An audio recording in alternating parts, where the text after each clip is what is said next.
All right, so we're looking at your review for 6.6 through 6.8.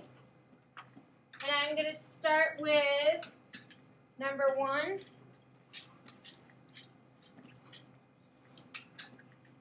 Number 1 is the absolute value of x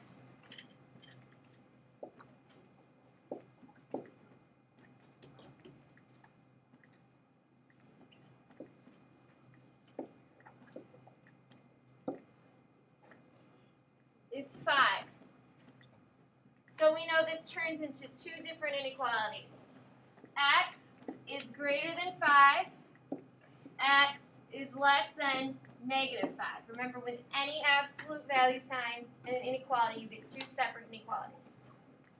Now we're going to graph this. We've got negative 5 and 5. 5 is greater than 5, so it's an open circle and it's pointing to the right. And x is less than negative 5, so it's an open circle pointing to the left. Okay? Again, with any absolute value, you're going to end up with two inequalities. Okay, I'm going to look at number 4, which we've done.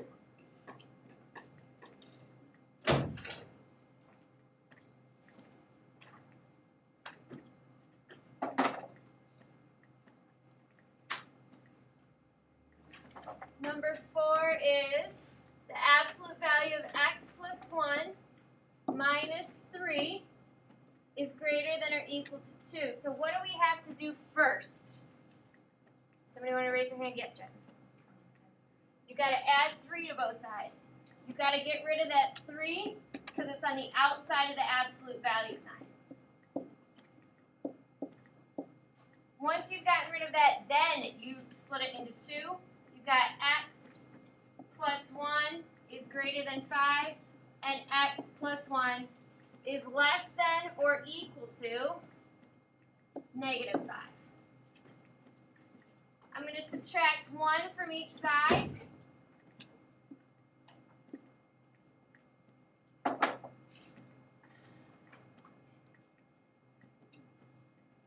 And I'm going to get x is greater than or equal to 4. I'm going to subtract 1 from each side, and I get x is less than or equal to negative 6, not negative 4. Then graph it by having a negative 6 and a 4. X is greater than or equal to, so closed circle pointing to the right, closed circle pointing to the left over the negative 6.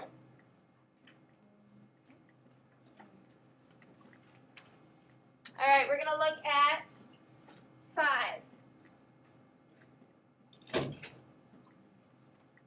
A baseball is hit straight up with an initial velocity of 64 feet per second. Its speed to s in feet per second after t seconds is given by s equals the absolute value of negative 32t plus 64. Find the values for t, which s is greater than 32 feet per second. So I'm simply going to rewrite my problem.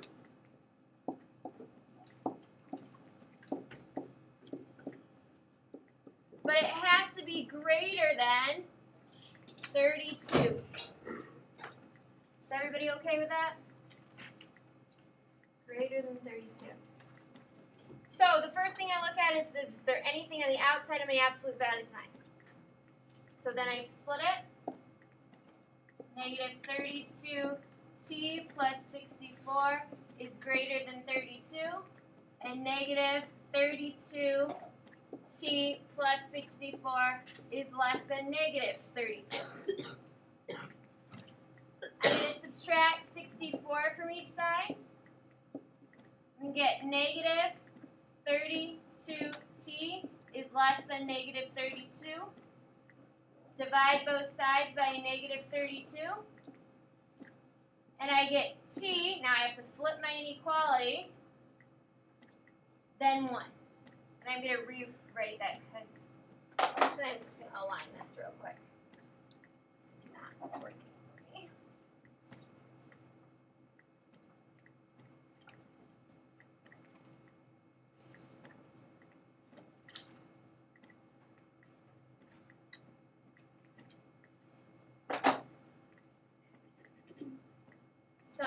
That gives me t is less than 1. Now on the other side, I'm going to subtract 64 from each side, and I get negative 32t is less than negative 96. I divide by a negative 32, and I get t is greater than 3. It's a greater because you're flipping it and you divide it by a negative.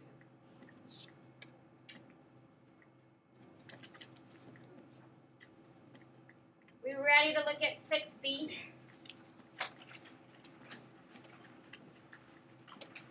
We have the absolute value of x equals negative 10. Can anybody tell me what the answer is for that one? Huh? Nope. Yes? No solution. No solution. If 10 was a positive, x could have been negative 10 or 10. Since it's a negative, there's no solution. Let's look at number 9. I think you are able to do the rest of those equations above with absolute value. Remember, get rid of anything on the absolute on the outside of the absolute value, and then get rid of anything on the inside by splitting it into 2 equations. Number 9, we've got 7 and 15 as our solutions. So the first thing we do is we make a number line. We've got 7, 8, 9, 10, 11, 12, 13, 14, 15. Okay? We're going to find the middle. So if you take your fingers and you go in 1, 2, you go in 1, 2, 3. So I would have to go in 4 each way. My middle number is 11. And remember, we do the absolute value of x minus the middle equals the distance. So in this case, it would be the absolute value of x minus 11 equals 4.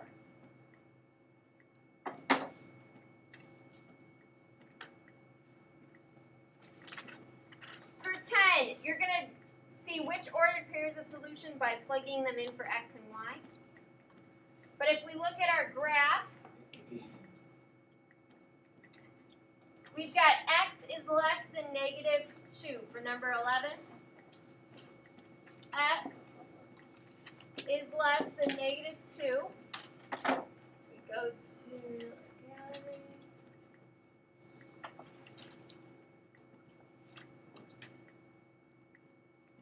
Oh, it's not going to do it for me.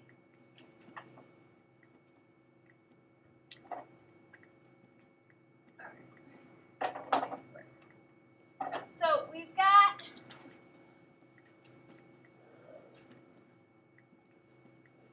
our graph.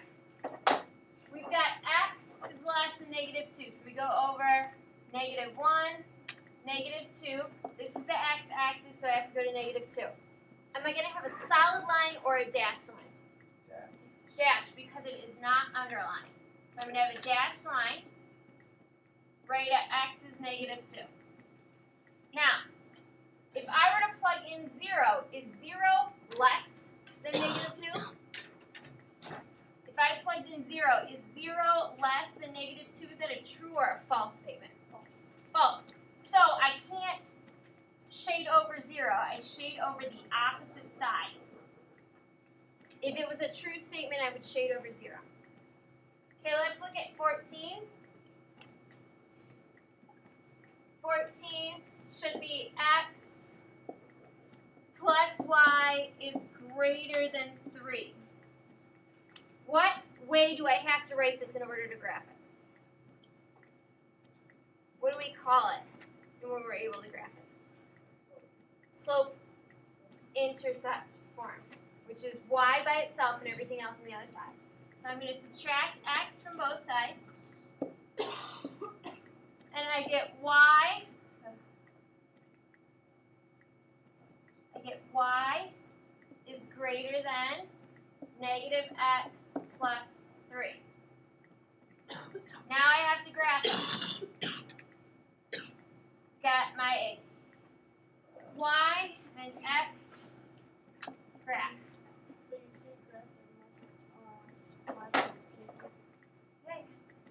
Okay, what is your y-intercept? Where's it cross the y-axis? At what? 3. So I go up 1, 2, 3. That's where it graphs. Is it going to be a dashed line or a solid line? Dash, because it's not underlined. And my slope, if there's no number, is the same thing as negative 1 over 1. So I go down 1, over 1, down 1, over 1, and I make a dashed line.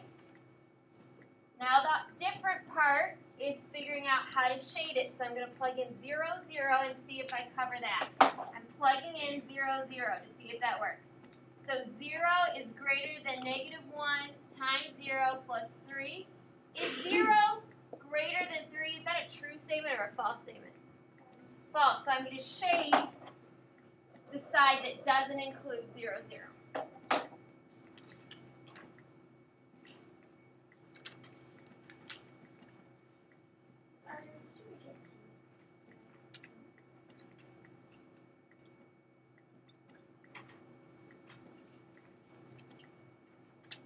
Okay. All right. So you guys should